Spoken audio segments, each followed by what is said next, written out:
प्रेम से बोलिए धनराज सरकार की, बोलो चित्रगुप्त भगवान की।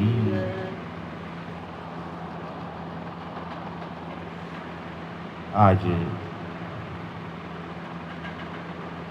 ये पावन पर्व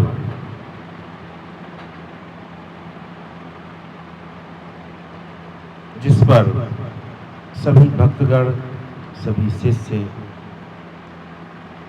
अपने गुरु का पूजन करने जा रहे हैं। और प्रथम गुरु जहां से ये गुरु और शिष्य की परंपरा प्रारंभ हुई, महादेव भगवान शिव इस पूरी सृष्टि के, इस ब्रह्मांड के प्रथम गुरु हैं। उन्होंने सप्त ऋषियों को अपना प्रथम शिष्य बनाया और उन्हीं सप्त ऋषियों ने समस्त ब्रह्मांड के साथ साथ इस व्यक्ति लोक पर महादेव के उन संदेशों को पहुंचाया, उन विचारों को, जो आज हम सभी लोग, पूरा संसार ही इस समय प्रभु के उस संदेश से विमुख होता हुआ अलग अलग मार्ग पर चल रहा है। वो वेद जिसमें इस जगत का समस्त कल्याण छिपा हुआ है, जब तक इस भूमंडल पर ऋषि मुनियों का ज्ञान, गुरु की वाणी गुरुकुल के माध्यम से घर घर जाती थी, तब इस भूमंडल पर बड़ा ही सुख शांति के साथ समस्त प्राणी अपना जीवन व्यतीत करते थे। आज पूरे ही विश्व के अंदर इस गुरु परंपरा का बड़ा ही धूमधाम के साथ समस्त भक्तगण, समस्त गुरुओं के शिष्य आज बड़ा प्रसन्नता के साथ अपना गुरु पूजन करने आते हैं। आज के दिन हर शिष्य को, हर भक्त को सर्वप्रथम महादेव के इसी चरणों में प्रणाम करने जाना चाहिए। पहले महादेव का अभिषेक करें, उसके बाद, क्योंकि हमारे शास्त्रों में, हमारे विद्वानों ने, हमारे ऋषि मुनियों ने सिखाया है, गुरु बिना ज्ञान नहीं, ज्ञान बिना भक्ति नहीं, और भक्ति बिना शक्ति नहीं। गुरु और शिष्य का जो रिश्ता है, बड़ा पवित्र और पावन रिश्ता हुआ है। गुरु अंधकार, रूप, प्रकाश, अंधकार से प्रकाश की ओर ले जाने का जो मार्ग बताने का कार्य करता है, वो गुरु होता है। और शिष्य को अंधकार से निकालकर प्रकाश की ओर ले जाकर उसको इस संसार की उन व्यवस्थाओं, उन वस्तुओं के विषय में बताने का कार्य गुरु का होता है कि कहां पर आपके जीवन में, किस मार्ग पर अंधकार में अगर चलेंगे तो अंधकार क्या है। ज्ञान तो आजकल सब बांट रहे हैं, लेकिन जो ज्ञान सनातन के माध्यम से बढ़ता है, जो ज्ञान हमारे वेद, पुराण, उपनिषदों के माध्यम से देने का कार्य आज समस्त ऋषि मुनि करते हैं, आज सब संत महापुरुष करते हैं। अगर उस ज्ञान की प्राप्ति प्रत्येक मनुष्य करने लगे, आज आप किसी भी धर्म या पंथ के अंदर हैं, इससे कोई फर्क नहीं पड़ता। अगर आप अपना इतिहास खंगालने जाएंगे तो कोई भी धर्म, कोई भी पंथ में जन्मा हुआ जो आज जन्म ले रहा है, उसके पूर्वज एक समय समस्त सनातनी रहे हैं। उनके पूर्वजों ने इन्हीं वेद और पुराणों के माध्यम से इस संसार का जो भी कल्याण जिस रूप में कर सकता है, चाहे बात व्यापार की हो, चाहे व्यापार शिक्षा की बात शिक्षा की हो, ज्ञान की हो, किसी भी मार्ग पर चलना है, हमारे वेद के अंदर समस्त मार्ग बताए गए हैं। इसीलिए हमने उस महापुरुष को अपना गुरु माना, जिसने भारत ही नहीं विश्व के लगभग 140 देशों के अंदर वेद के साथ विज्ञान को पहुंचाने का कार्य किया। सभी लोग प्रेम से एक बार हमारे परम पूज्य गुरुदेव महर्षि योगी जी की जयकारा लगाते। महर्षि योगी जी की। एक ऐसे परम गुरु, एक ऐसे सिद्ध महापुरुष जिन्होंने इस कलयुग में और कलयुग के उस दौर में जब भारत गुलामी के उस दौर से गुजर रहा था, जहां पर सनातन की बात करना जो आक्रांता इस देश पर राज करके गए, चाहे मुगल रहे हो, चाहे अंग्रेज रहे हो, वो कभी नहीं चाहते थे कि सनातन का प्रचार प्रसार इस भारत में भी हो सके। लेकिन उस समय एक ऐसा संकल्प लेकर बाहर निकलना, एक ऐसा संकल्प लेकर पूरे देश, पूरे विश्व के अंदर सनातन की ध्वजा को फहराना का कार्य करने वाले ऐसे महापुरुष स्वामी विवेकानंद जी, ये हम सब के वो मार्गदर्शक हैं। अगर हम सब अपने जीवन में स्वामी विवेकानंद जी के विचारों को उतार लें, अगर हम सब लोग महर्षि योगी जी के बताए हुए मार्ग पर चलने लगे, तो वास्तव में हमारे मन में जो आजकल एक पीड़ा किसी भी चीज को लेकर है, आज विद्यार्थियों को देखने को मिलता है, छात्रों को, कि अगर कहीं असफलता मिल जाए तो आज के बच्चे बड़ा विमुख हो जाते हैं और वो कदम उस ओर बढ़ा लेते हैं जहां सिर्फ अंधकार होता है। अगर हर विद्यालय के अंदर, हर शिक्षा के उस क्षेत्र में जहां हर शिक्षक गुरु के रूप में केवल आपको अपना विषय ही नहीं पढ़ाना है, अगर आप विज्ञान के शिक्षक हैं तो केवल आपका कार्य विज्ञान पढ़ाना नहीं, अगर आप गणित के शिक्षक हैं केवल आपको गणित ही पढ़ाना नहीं है, आप हिंदी के शिक्षक हैं, आप संस्कृत के शिक्षक हैं, आप अंग्रेजी के शिक्षक हैं, केवल शिक्षा आपके विषय तक सीमित नहीं है। आपको अपने समस्त विद्यार्थियों को, अपने छात्रों को एक गुरु के रूप में उसको उस मार्ग को ही बताना आवश्यक है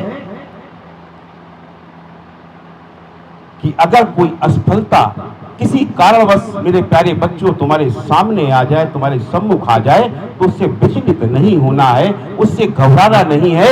ईश्वर ने हो सकता है उससे अधिक अच्छे कार्य के लिए तुम्हारे लिए मृत्यु लोक पर भेजा।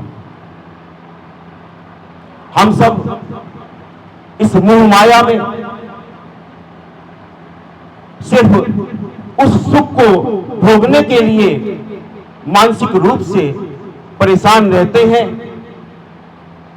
कि हमारे पास अच्छे बंगले हो, अच्छी गाड़ी हो, अच्छी सैलरी हो, अच्छी व्यवस्थाएं हो। अच्छा कहते किसे?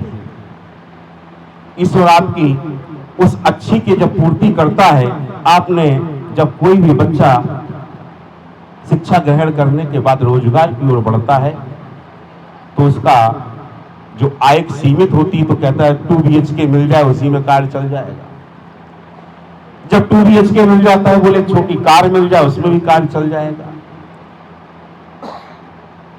ये व्यवस्था हो जाए प्रभु उसमें कार्य चल जाएगा। जब वो व्यवस्था हो जाती है और वो अपने मित्र मंडली क्या पहुंचता है, इसका घर तो मुझसे बड़ा है, तो उसके लिए फिर वो घर छोटा लगने लगता है, उससे बड़े की चाह आ जाती है। ये तो जीवन है, जहां जहां चलोगे वहां वहां आपकी चाह बढ़ती जाएगी।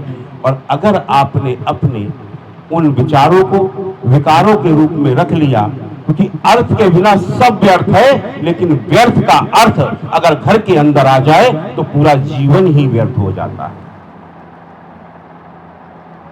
अर्थ उतना होना चाहिए जिससे आपका जीवन यापन अच्छी तरीके से हो सके। अगर व्यर्थ का अर्थ आपके घर परिवार में आ गया तो उससे व्यर्थ के खर्चे बढ़ाएंगे, फिर व्यर्थ की चिंताएं भी बढ़ानी पड़ जाती हैं।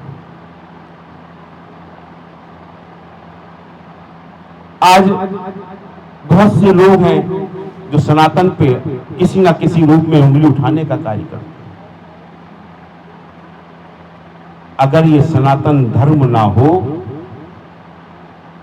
तो ये संसार में कोई भी प्राणी जीवित नहीं रह सकता, क्योंकि संसार में अगर किसी ने सत्य के मार्ग पर चलना सिखाया है तो वो सत्य सनातन धर्म है, जो आपको एक सही मार्ग पर ले जाकर सबकी सेवा करने का भाव आपके अंदर स्थापित करने का कार्य करता है।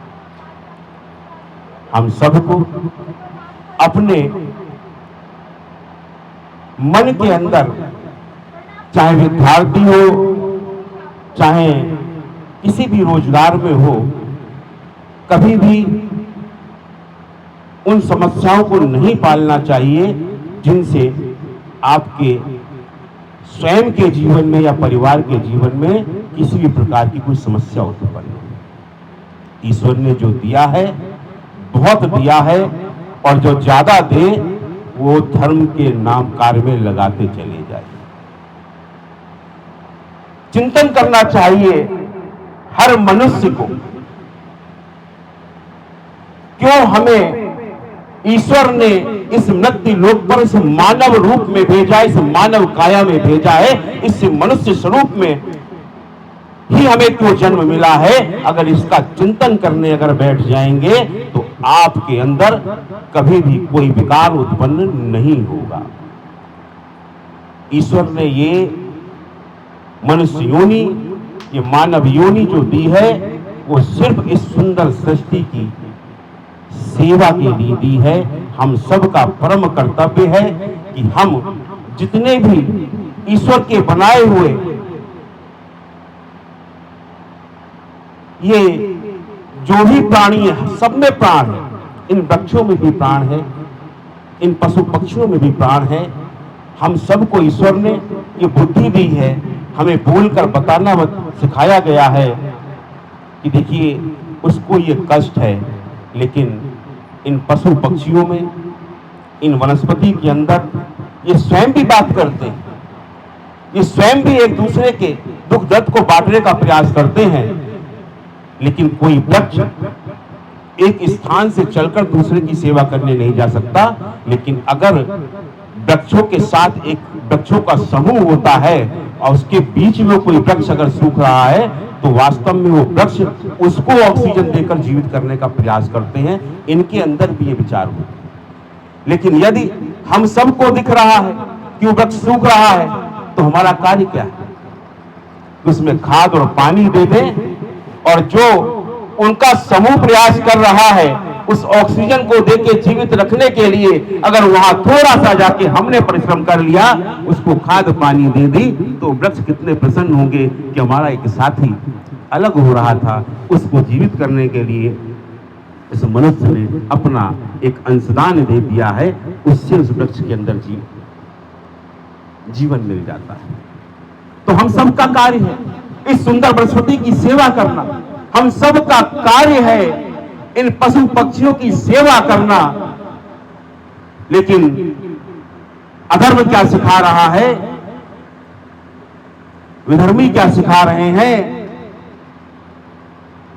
कि इन पशु पक्षियों का संहार करके इन्हें अपना ग्रास बना लो, इनको भोग लो, इन चीजों से हम अलग निकलना होगा। बड़ा दुख होता है जब आज के समय में, वर्तमान समय में देखने को मिलता है कि हमारी कोई पीड़ा है तो उस पीड़ा को जो हम कहने जाते हैं आज विद्यार्थियों को, आज छात्रों के साथ, क्योंकि छात्र, विद्यार्थी, शिष्य जो गुरु के शिष्य होने चाहिए, विद्यालय के अंदर जो शिक्षा देनी चाहिए कि अगर विद्यार्थी को समस्या है, वो अपनी समस्या कहने के लिए सरकार के पास जाता है तो ऐसी अभद्र भाषा का प्रयोग कर रहा होता है, जहां पर मां सरस्वती जिस कंठ पर विराजमान है, जहां से हमारे लिए दूसरे के प्रति सुंदर वचन निकलने चाहिए, वहां से भी देखने को मिल रहा है कि वो बच्चे, वो विद्यार्थी अब शब्द का इस्तेमाल कर रहे हैं। आप अपनी पीड़ा कहिए, अपनी दर्द, अपनी समस्याएं रखिए, वो सुनने का काम सरकार का भी है, वो सुनने का कार्य सबका होना चाहिए, लेकिन अपने जुब्या पर कभी भी कोई भी ऐसे शब्दों का प्रयोग नहीं करना चाहिए जिससे किसी को भी आघात पहुंचे। यही गुरु का कार्य होता है। और शायद इसी को एक संदेश के रूप में मैं तो धन्य हो गया जब से इस ब्रजधाम में आया हूं। मुझे तो इस ब्रजधाम की, इस पृथ्वी पर, इस धरती पर मेरी मां के आशीर्वाद से, मेरी मां यही जन्मी थी और मां का ही संकल्प था, मां की ही कृपा थी। जब प्रभु श्री राम लला को विराजमान करने चले तो उस कार सेवा में जब मेरी जान पर गोली लगी तो स्थिति ये हो गई कि पैर काट दिया जाएगा, लेकिन मेरी मां ने सेवा करी कि अभी तो राम लला के लड़ रहा है, अभी तुझे जीवित रखूंगी, जाके मेरी जन्मभूमि पर मेरे प्रभु कृष्ण लला के लिए भी तुझे कार्य करना है। शायद वही आशीर्वाद था जो आज मैं ब्रज की धरा पर आ चुका हूं और आज अपने भगवान श्री कृष्ण लला के लिए कुछ करने का अवसर मुझे मिला है। तो आज मैं इस गुरु परंपरा के उस पर जहां हमें आशीर्वचन के रूप में अपने भक्तों शिष्यों को कुछ देना है, आज मैं अपने भक्तों और शिष्यों से भिक्षा के रूप में, और भारत ही नहीं पूरे विश्व में जितने भी संत महापुरुष हैं, सबसे आज न्याय के देवता भगवान धर्मराज श्री चित्रगुप्त जी का ये दास आज अगर गुरु दक्षिणा के रूप में कुछ मांगता है, आज गुरुओं के शिष्य के रूप में कुछ मांगता है, आज भक्तों से अगर कुछ मांगता है तो बस इतना दे दो, भक्तों उठकर एक बार और खड़े हो जाओ और अपने भगवान श्री कृष्ण लला की इस भूमि को आजाद करवाकर अपने प्रभु श्री कृष्ण लला को वहां विराजमान करके उनकी जन्मस्थली पर वहां माखन मिश्री का एक भोग लगवा दो। बस मुझे समस्त सब कुछ मिल गया, इसके अलावा मैं कुछ मांगने इस धरा पर नहीं आया हूं। ये मांग कर मेरी भिक्षा भी पूरी हो जाएगी और प्रभु ने जो ये मानव काया दी है, इस शरीर को त्यागने से पूर्व मेरा वो संकल्प पूर्ण हो जाएगा जो मेरी मां की कृपा से मुझे मिला है, ईश्वर की कृपा से मुझे मिला है, ये सब पूर्ण हो जाएंगे। यही मांगने के लिए आज हम इस धरा पर आए हैं और यहाँ की रजने जब माथे पर लगी है तब से मेरे माथे पर, मेरे मस्तिष्क पर सिर्फ एक ही विचार चल रहा है, मैं यहाँ क्यों आया। और जब अब अपनी इस माघ मास की तपस्या पर जागेश्वर धाम पहुंचा तो जब वहां तप कर रहा था तो प्रभु से बार बार पूछा, प्रभु अब क्या आदेश संदेश है, क्या रह गया इस जीवन में बाकी। तो प्रभु का एक ही संदेश आया, जिस रज ने तुझे तेरे माथे पर लगकर चमकना सिखाया है, जिस रज से तेरे माथे पर जब से तूने ग्रहण किया है, पूरा विश्व तुझे आदर मान सम्मान के रूप में देख रहा है, जा उस रज का कर्ज उतार दे और अपने भगवान श्री कृष्ण लला को वहां पर विराजमान कर दे। यही सब मांगने के लिए आप सबके बीच में हूं। आज अगर गुरु पूर्णिमा पर कुछ देना है तो मुझे बस आप सब यही दे देना कि मेरे साथ एक एक कदम आगे बढ़ाते हुए प्रभु श्री कृष्ण को उस स्थान पर विराजमान कर देना। जय श्री कृष्णा, जय श्री राधे। बोले बाके बिहारी लाल की, बोलो राधा रानी की। बोलो गोवर्धन सरकार की जय। श्री राधे।